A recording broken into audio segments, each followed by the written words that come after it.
Hello, আসসালামু আলাইকুম guys. আপনারা সবাই কেমন আছেন? আশা করি সবাই খুব ভালো আছেন। আমিও ভালো আছি। তো আজকে আমি মৌসি মাছের চচ্চড়ি করব। তো সেটা একটু ভাবলাম আমি আমার অডিয়েন্সের সাথে একটু শেয়ার করি। তো এখানে হচ্ছে আমি পেঁয়াজ কাঁচামরিচ এগুলো তেলে দিয়ে দিলাম। দিয়ে ভালো করে আমি একটু এটা নেড়েচেড়ে নিব। নেড়েচেড়ে হালকা ভাজা ভাজা করে এখানে আমি সবজিগুলো দিয়ে দিব কেটে রাখা। তো সবজিগুলো একে একে আমি কিন্তু সবগুলো এখানে দিয়ে দিব। তো এখানে আমি স্বাদ মতো লবণ দিয়ে দিব এবং হলুদের গুঁড়া দিয়ে দিব পরিমাণ মতো। দিয়ে ভালো করে আমি এটা সুন্দর করে একটু নেড়েচেড়ে নেব। তো মশলাটা আমি এটি সবজির সাথে ভালো করে মিক্স করে নেব। দেন হচ্ছে এখন আমি এটা ঢেকে দিব হাফ সেদ্ধ করার জন্য। তো কিছুক্ষণ আমি অপেক্ষা করব। তারপরে হচ্ছে আমি ঢাকনাটা উঠিয়ে নিব। উঠিয়ে নিয়ে আমি এটা সুন্দর করে একটু নেড়েচেড়ে নিব।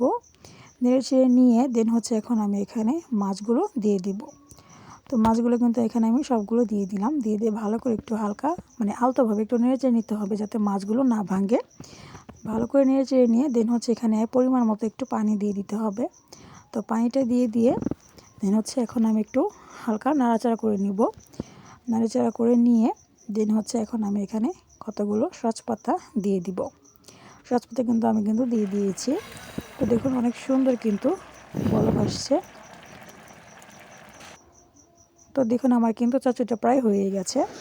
তো আলহামদুলিল্লাহ আমার কিন্তু চচ্চড়িটা করা হয়ে গেছে মৌসি মাছের। তো সবাই ভালো থাকবেন, সুস্থ থাকবেন। আল্লাহ হাফেজ। আসসালামু আলাইকুম।